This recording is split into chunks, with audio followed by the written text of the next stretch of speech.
All right, end of summer tomorrow, last day of classes. We've had a great, not a good, a great summer. I've been really excited and really pleased with uh, these guys' adaptation to our culture and our system. They've done a great job in the weight room. They've all made themselves stronger. They've all made themselves better. They've bought into what we do and emphasize in the nutrition part of it. Body fats have dropped. Conditioning's good. It's not great yet, but that's what Fletch is for in the fall. And then on the basketball court, I think everyone has gotten better.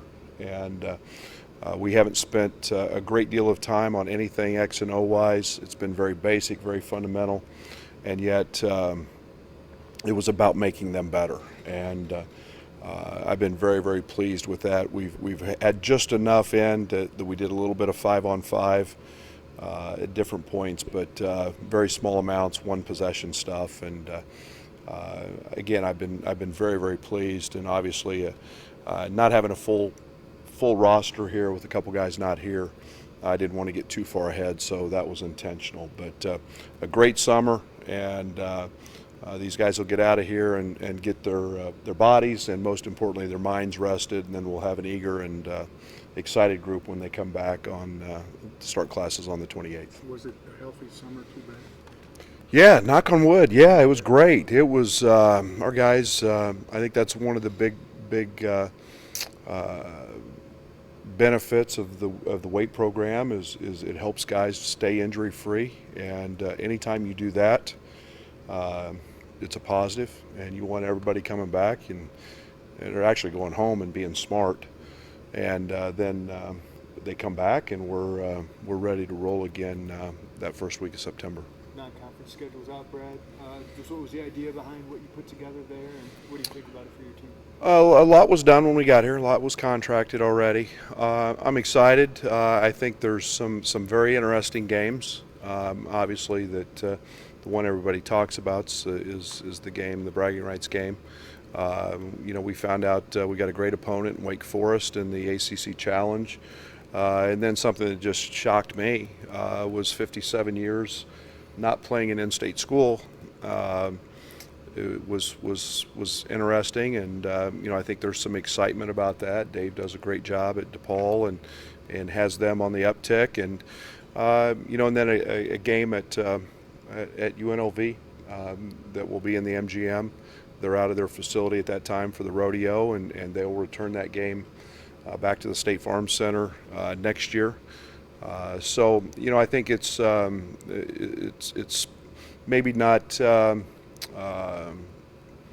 quite where we want it. And then we got the Lou Henson game in Chicago against New Mexico State, and Chris Jans is a heck of a coach and has a great record, and a team that's been very, very successful. So a game in St. Louis, game in Chicago, game in Vegas, and then a big game at Wake. So I think our road and neutrals speak for themselves, and then an MTE, a multi-team event here that we have 4 home games against good opponents: North Carolina Central, an NCAA tournament team.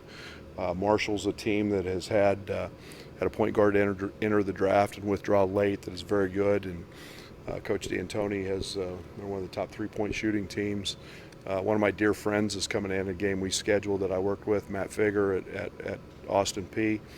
He'll have that team playing extremely hard, and then really the only game that I'm really concerned about and really thinking about is the opener on November 10th against Southern. So I'm excited. It'll be a great challenge. I think that it's exciting for this team, and the fact that we've got a lot of new players going to be in new roles, and to see how that plays out. And obviously, Big Ten play with a couple of early games in December. Getting these guys dialed in as quick as possible is of the utmost importance. Can you elaborate on not quite what you wanted? You said the schedule was not. Yeah, I mean, I've said many times I like playing great people, and I want to play high-level people, and we'll work on that. You can only control so much, and scheduling is very, very difficult, very challenging. A lot of it's done years ahead, so you. But we'll work on that in the future. The border ward, what do you know about it, and have you had anything like that in your head coaching career?